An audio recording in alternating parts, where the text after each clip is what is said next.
Hey everybody, welcome back. It's Jared with Simplifi. Super excited to be here today to help you 3 steps or less, something new. And today we're going to focus on hiring. We're going to focus on sourcing great candidates for hiring. So a couple quick notes before we get started. Best book I've read to help you find phenomenal team members is Who by Jeff Smart. So check that book out on Amazon. And then a couple quick notes on hiring great people. So what I look for and what I teach my customers is how to hire what I call A players. I've got little arrows here to kind of signify what I mean by that. An A player is a person who moves your organization upwards. So not only are they individually super great at what they do, super focused on growth and development, but they move your business and they move the people that work in the office with them upward.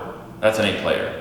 Then we have B players. B players are people who do a great job. They've got great work ethic, they get things done. You love your B players.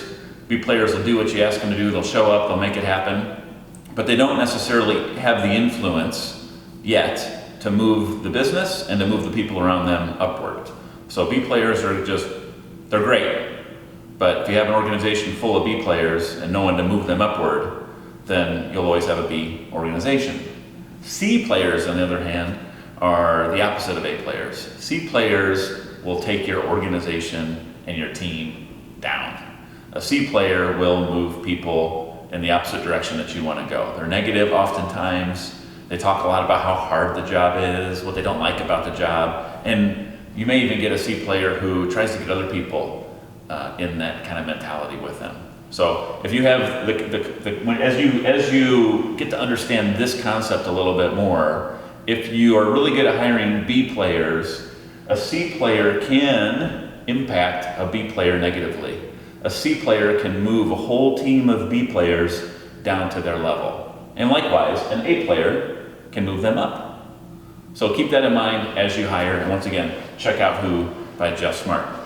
So let's get started. 3 steps or less, how to source great people. So step 1, organization recruiting day. That's just a fun way, and it's a little bit outside the box way for you to find great candidates. One day a month in our organization, we as a team pivot all day to a new hire. So we work with great customers, we know who our great customers are. Likewise, we know who not to ask this question to, but we ask our customers, hey, do you know anybody like you that would be a great fit for our office? Because we're looking for great people. And if they say yes, and even if they don't say yes, we send them a link to send to people they might know who might be great fits for our organization.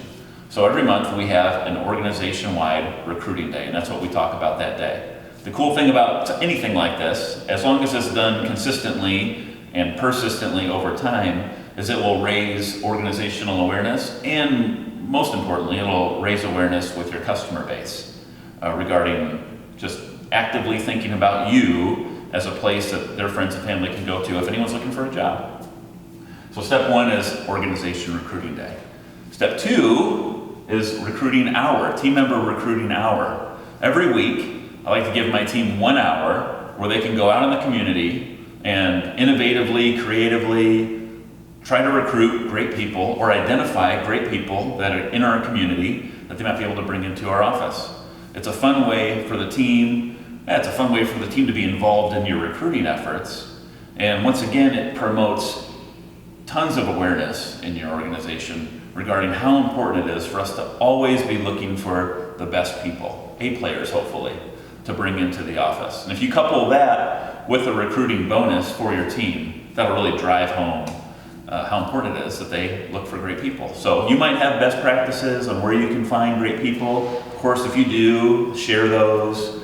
If you like banks, if you like baristas, if you like the people at the little, in the mall, and the little, whatever those things are called, you know, in the mall, whatever it is, send your team there, or just let them creatively find those places on their own. Step 3, dominate the online space. There's so much noise, especially if you're in the insurance and financial services industry, but regardless of the industry you're in, there's probably a lot of noise out there about jobs in your industry. So you have to dominate the space. I recommend that you post a minimum of 20 different postings for every job that you applied for. And you can do that easily as long as you have a membership or a subscription to some type of a recruiting program. But you want to have 20 postings available because you don't know what great people look for. And the next A player for your office might not be searching for a customer service manager. They might be searching for account manager, or they might be searching for a sales manager, or they might be searching for inside sales. You don't know what they're searching for. So if you want to attract great people, if you want to attract just a number of people, you want to have at least 20 postings out there at any given time related to the position within your organization. And then you can share, and your team should share those postings all over social media. Hopefully you have an active social media presence for your business. That's one place to share it, but then individually, make sure you share that with your team and then ask your customers to share that as well. One nice tie-in here is you can have your customers share your job postings on social media when you're talking to them on recruiting day. And just like everything else we teach at Simplify, not just 3 steps or less, but you have to be consistent with and follow through on whatever it is you do. So if you want to create a culture in your business around finding great players, and you want to have candidates coming to you at all times, then you need to consistently have a monthly day, recruiting day. You need to give your team an hour a week out of the office for that recruiting hour. That can be really tough for people to consistently give their team out of the office time. You've got to make that happen. And then you have to dominate in the online space. 1 or 2 ads is not going to get you the activity that you need. So 3 steps or less. Keep it super simple. Most importantly, follow through on everything. And remember, it's as simple as that.